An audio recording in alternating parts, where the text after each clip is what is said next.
going to go into it. Tonight's message is take the call. Take the call. So when someone calls you, take that call. And in this generation, we're living in a generation where everything is so fast. We are able to have contact with people and reach people with instant messaging, just sending text messages via sliding through DMs, through Snapchat, Instagram, just so many platforms that we have this day where we can be in constant communication, that so much that for a lot of us right now, if we get a call on our phone, we're like, what the heck? It's probably my mom and it's probably my grandma, and y'all are probably thinking, weirdo, why don't you just send me a text message? Why do I have to answer this call? Or it's either your grandma, your mom, or probably most likely Pastor Steph, because Pastor Steph loves giving you all calls, and you probably won't say, what a weirdo, why doesn't she just text me? But you're probably thinking it, being serious here, keeping it real. Anyways, I hope you guys are not thinking that you guys answer my calls every time I call you, but I know better. So we have so many things, so much instant messaging that we can connect with people so fast that answering a phone call, answering a call, it's almost out of this world. It's something that it's like weird and we don't like it. And having conversations, talking to someone on the phone is like so out of the ordinary, or it's so like, well, why do I have to? It's like a waste of time. We almost see it like a waste of time. You're wasting my time. But tonight I want to tell you guys this past Monday we had an Insta live with the girls, and we're talking about our call. This Monday I went live, and it wasn't just for the girls, it was for everyone, but I went live, and on that live some of the girls share about some of the dreams that they have and some of the calling that they're feeling from God for this time. And I want to tell you this, what is this generation defined by? This generation, we're all living in times that are very tough, in times of uncertainty, in times of fear, in times of where it's just chaotic and we don't know what's gonna happen. But I believe that your generation, my generation, this generation will not be defined by the uncertainty. It will not be defined by the fear. That as we're coming out of this season, we will not be defined by those things, but that we will be defined by God's love, protection, provision, by His peace, by His growth, by His joy, and by His revelation, by His restoration. And this is the time of new wineskin. This is a time of new wineskin, time of preparation and refinement. I talked about this a couple of weeks ago, that God is refining us. He's putting us through the fire so He can mold us and shape us into who He has called us to be. But this is a time of new wineskin, a time where God is making us new. He's preparing us for such a time as this, so that He's making a new wineskin so we can effectively hold the wine that He has prepared for us, hold the new refreshment, hold that new thing. And I want to go to Mark 2:22. It says, "No one pours new wine into old wineskins. Otherwise, the wine will burst the skin, and both the wine and the wineskin will be ruined. No, they pour new wine into new wineskin." This is the time, guys. This is the time where God is preparing a new wineskin for a new wine. And I'm not talking about alcohol for all of you guys watching. I know all of you're like, oh, really? Let's have a party. No, not that kind of party. It's a Holy Ghost party.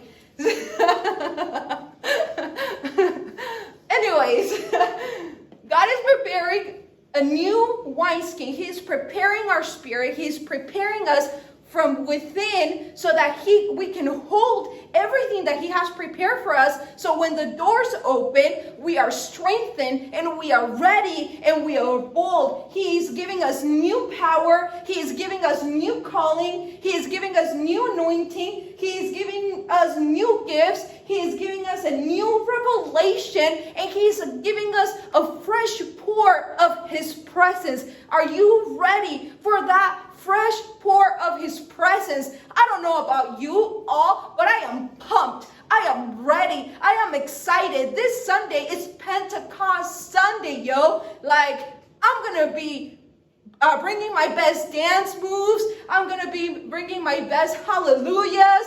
Like, it's going to go down, and you all have to be there, and you have to bring your families. It's about to go down. But new habits for new results. We need to, in this time that we're still indoors, we're not out there yet, but we're almost there. We feel it. We're like right there. We're like at the start of the race. We've been preparing. We've been pumping iron. Well, I don't know.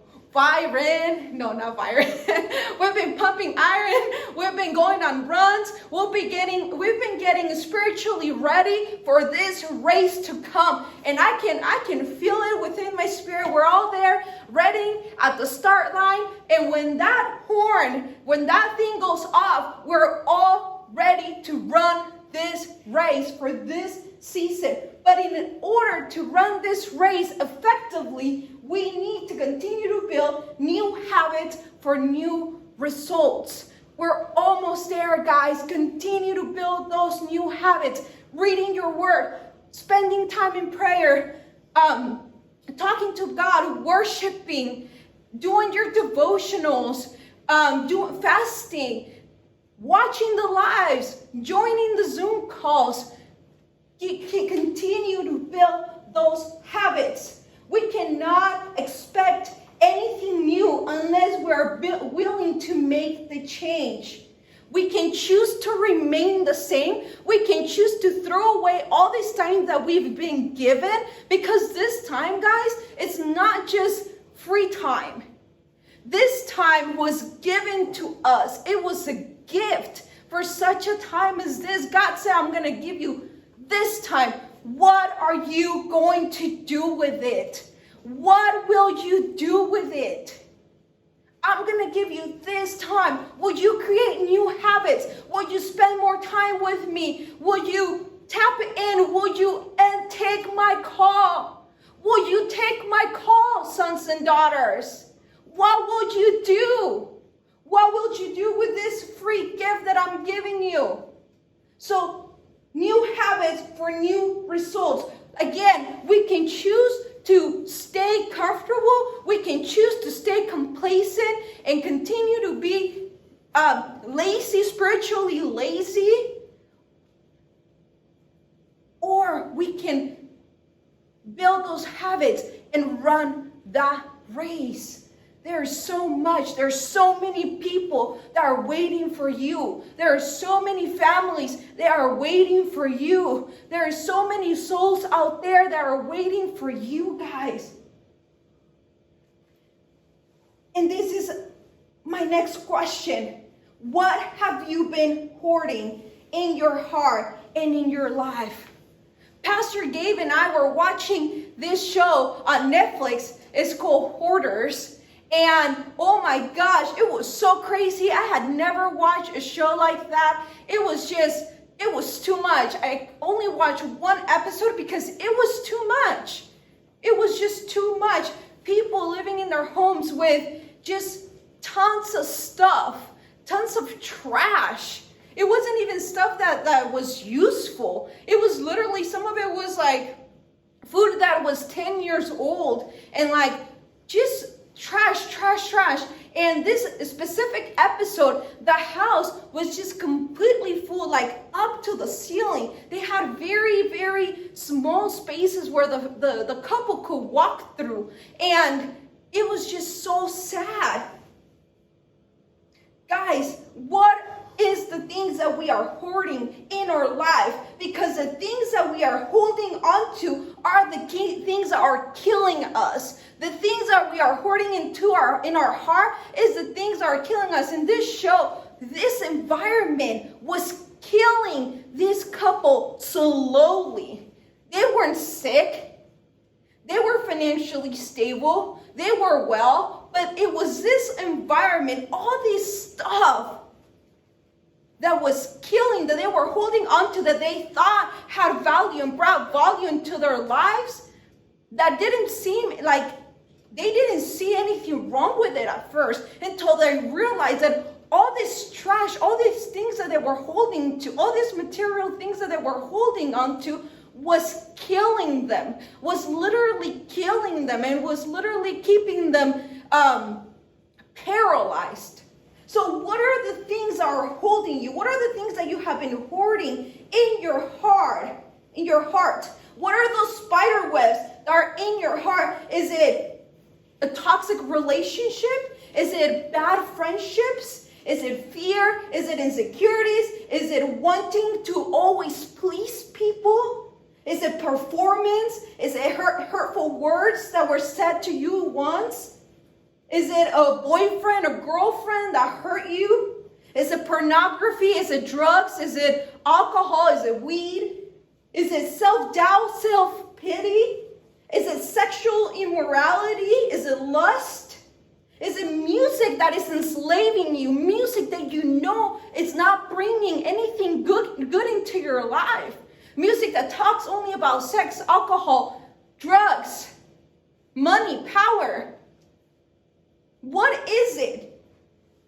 Is it that music that is enslaving you? Is it the constant need of approval? Is it negativity, pain, the past hurt from people that you trusted? Is it disappointments? Is it hate? What is it? What are you hoarding that is keeping you from your destiny, from what God has called you? I will tell you what was something that I was hoarding that I realized actually yesterday. I watched a Zoom on Instagram from this pastor in Manteca, and the Zoom is called Chulabas. It's super cool. I love it. They're so much fun. And they put it on YouTube. And the pastor was talking about the spirit of rejection being a generational curse. And I didn't realize, because as she started speaking what the spirit of rejection meant in her life, it was as if she was telling my life story. She came here to this country when she was 9 years old. I came here to this country when I was 10 years old. And every situation that happened to her when she was a young child that created this spirit of rejection, it was like she was telling my life. Like, honestly, literally, I started to cry. I was watching at work while I was doing my work. And I started to cry because it was like she was telling my life. And at that moment, I realized I've been hoarding this spirit of rejection. That I constantly think, no matter where I go, people are not going to like me. No matter how hard I work, I will never amount to anything. No matter what I do, it will never be enough. And that spirit of rejection later translates to insecurity. And that spirit of rejection later translates to fears. And that spirit of rejection later translates to pity and anxiety and depression. But the root was that spirit of rejection. And in that moment, I chose to say, enough is enough. No more. Ya no más. Estoy harta. It is enough. I am done with you. You have absolutely no authority over my life. Spirit of rejection, you have no say, no authority over my life, and you will not longer hinder me. You will not longer, I break this generational curse from my past, present, and future generations. This will not longer keep me bounded and chained. So what is it in your heart that is keeping you? Is it a spirit of rejection? Is it an other spirit of the things that I mentioned? What is the root of the pain? What's the cause? Look into your heart and really come to the Lord and bring those things that have been keeping you to his presence, and he will take care of him. He will take care of it, because he's a God that is near, not a God that is far. What you feed will grow. Galatians 6:7-8 says, don't be misled. No one makes a fool of God. What a person plants, he will harvest. The person who plants selfishness, ignoring the needs of others, ignoring God, harvests a crop of weeds. All he'll have to show for his life is weeds. But the one who plants in response to God, letting God's Spirit do the growth work in him, harvest a crop of real life, eternal life. What are you feeding, guys? What you feed would grow. For so much time, my entire life, I have been feeding this spirit of rejection. And I can tell you, it showed. It shows.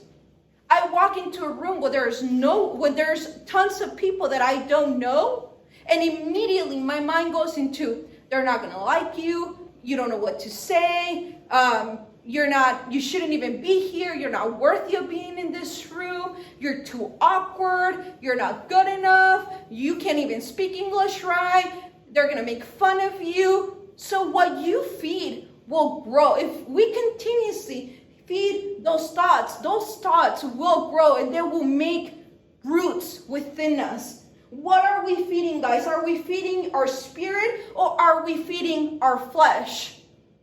Are we, during this time of quarantine, are we spending all of our time on Netflix, feeding our flesh? Are we spending all of our time on Fortnite? Are we spending all of our time on the computer?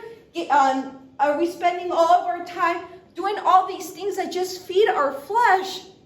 Or are we spending time in our word, and in worship, and in prayer, and spending time with God, and watching the lives, and going into the Zooms? What are we feeding? What thoughts are we feeding? Because everything that we consume, whether it's through TV, social media, music, video games, everything that we consume, it feeds part of us. Even the way that we eat, our nutrition, what we eat, that's what we are. And it's the same thing spiritually. What are we feeding our spirit? Whatever we are feeding our spirit right now, that's how we're going to start the race.